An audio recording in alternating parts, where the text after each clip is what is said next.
اعوذ باللہ من الشیطان الرجیم بسم اللہ الرحمن الرحیم. تیر سبق کې مونږ تاسو ته د مد لازم دو اقسام ویلو، مد لازم کلمی مسقل او مد لازم کلمی مخفف. نن به مونږ د مد لازم نور اقسام وایو او هغه زموږ سره په بورډ باندې لیکل شوي دي. مد لازم حرفي مسقل، مد لازم حرفي مخفف او مد لازم لین. مد لازم حرفي مسقل بس ته وایي کله چې حروف مقطعاتو کې د حروف مدن ورسته شد ولا حرف راشي نو مد لازم حرفي مسقل به ورته وایو. مثالونه په قرآن کې زموږ سره څه شی دي؟ مثال په توګه باندې طا سین میم، د سین ورسته میم راغلی او په میم باندې راپاسه شد دی. یعنی دلته وګوره سین یا زیر سی او میم د دې نون چې کوم دی په میم کې ادغام شوی. ادغام دی ته ویل کېږي چې کله ساکن ټکی په متحرک کې داخل شي نو راپاسه په شد راځي، دی ته ادغام ویل کېږي. چې کله ساکن په متحرک کې مدغم شي نوځي به کې دننه د هغې نه یو کلمه جوړېږي او د پاسه په شد راځي. نو دلته کې د سین د اخره نون د میم په اولی میم کې مدغم شوی دی نو راپاسه شد راغلی دی. نو دا طا سین میم داسې ویل کېږي. طا سین او میم به نه وایو، داسې به وایو طا سین میم. دا آواز به پرې کوئ چې سین میم سین د سپېږمۍ د آواز طا سین میم. دغه شان کې الف لام میم د اولی سپاره ټکی خو دا اکثر مونږ غلط وایو، الف لام میم وایو، الف لام میم. نو داسې نه دی پکار. په دې باندې شد راغلی څنګه شوی؟ د لام اخره میم د دې میم په اولی میم کې مدغم شوی، ځکه چې میم د درې حروف نه جوړی، میم یا زیر میم میم. لام د درې حروف نه جوړی، لام الف لام میم لام. نو لام اخره میم هم ساکن دی او د میم اولی میم متحرک دی، زیر دی. د دې میم په دې میم کې ادغام شوی، چې ادغام شوی نو په دې میم باندې راپاسه شد راغی. انشاءالله د ادغام قاعده به موږ مخکې بیا ووایو، تاسو ته به زده شي چې ادغام داسې شي. نو دا به داسې وایو الف لام میم. داسې به نه وایو لام میم به ډایرکټ نه وایو، لام این د پوز د اواز به کوو لام میم. دا زموږ سره مد لازم حرفي مسقل دی، ځکه چې د حروف مدن وروسته شد ټکی موجود دی، د شد والا ټکی. مد لازم حرفي مخفف پس ته وایو کله چې حروف مقطعاتو کې حروف مقطعات سوري موږ د دې وضاحت مخکې ونه کړ. حروف مقطعات د قرآن د بعضې سورتونو په اول سر کې څه ټکي لیکلی شوي، لکه مثال په توګه باندې دا دی، دا دی یا الف لام میم دی. نو دې ته مقطعات څه کولی کېږي چې هر یو ټکی جدا جدا لوستلی کېږي. اجتماعي طور باندې د دې شاندې کې د ذالک په شاندې کې نه لوستلی کېږي، لکه الف لام میم ذالک چې موږ څنګه وایو دا اوازونه یو ځای کوو وایو. داسې موږ نه وایو چې الم یا الم یا علم، داسې موږ نه وایو. الف جدا وایو، لام جدا وایو، میم جدا وایو. په دې وجه باندې دې ته حروف مقطعات وایي.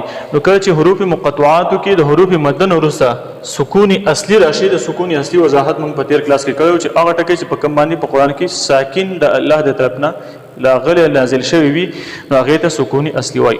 مثلا قاف، قاف باندې پاسه مد راغلی. ولې پرې راغلی؟ ځکه چې د درې حروف نه جوړ ده، پټ پکې الف مده او سکوني اصلي موجود دی. څنګه قاف الف زبر قا الف مده او صفا باندې غړندی دی، دا سکوني اصلي شو، د پاسه په مد راغی. مد لازم حرفي مخفف شو. نون واو مده او وروسته نون ساکن نو پاسه په مد د مد علامات راغلي، دې ته به کوم قسم مد وایي؟ مد لازم حرفي مخفف ورته وایي، ځکه چې په دې باندې شد نشته. صاد دا شان کې ح میم، په ح کې الف مده، ح الف زبر ح الف مده او میم یا زیر میم، د میم یا زیر میم یا مده میم ساکن، نو د یا مده نو سره سکون اصلي راغی نو میم مد لازم حرفي مخفف شو. بیا مد لازم لین دی زموږ سره. کله چې حروف مقطعاتو کې د حروف لین نه وروسته سکوني اصلي راشي، بعد د حروف مده باسو او دلته کې زموږ سره حروف لین. حروف لین زموږ سره سو دوه واو لین او یا لین. خو مد لازم لین صرف په قرآن کې دوه ټکي دي، یو په 14مه سپاره کې دی، بل په 15مه سپاره کې دی.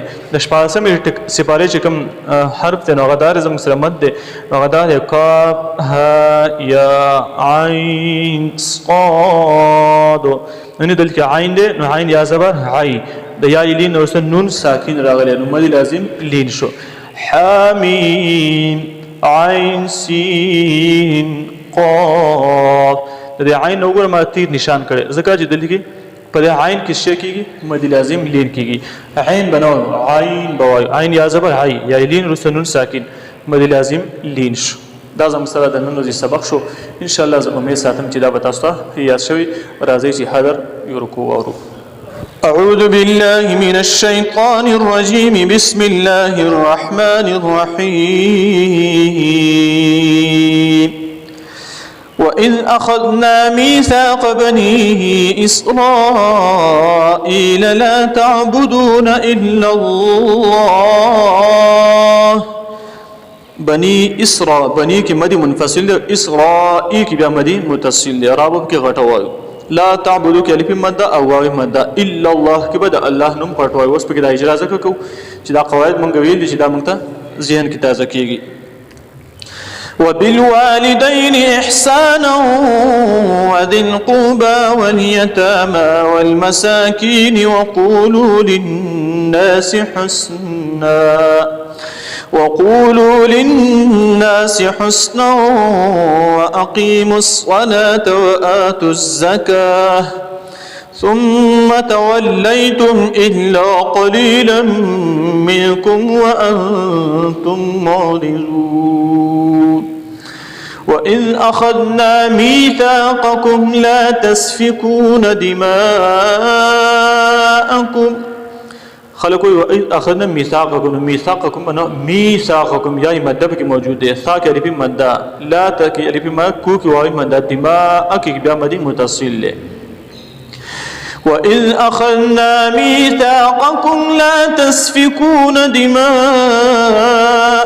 ولا تخرجون أنفسكم من دياركم ثم أقررتم وأنتم تشهدون أقررتم كي بقاب كي قلقلة أو دوانا راغاني غټي دي ثم أنتم هؤلاء کی اول کی مدی منفصل او په دویم کی مدی متصل دا سبق مونږ ویل ان شاء الله یاد وي ثم أنتم هؤلاء تقتلون أنفسكم وتخرجون فريقا منكم من ديارهم تظاهرون عليهم بالإثم والعدوان وإن يأتوكم أسارى تفادوهم وهو محرم عليكم إخراجهم أفتؤمنون ببعض الكتاب وتكفرون ببعض فما جزاء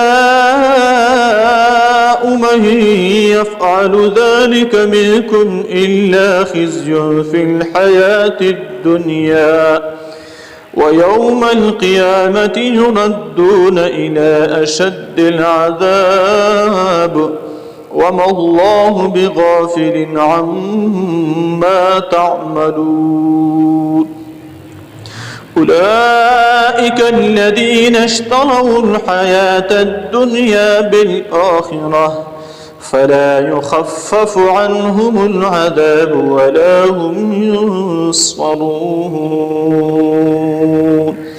صدق الله العظيم.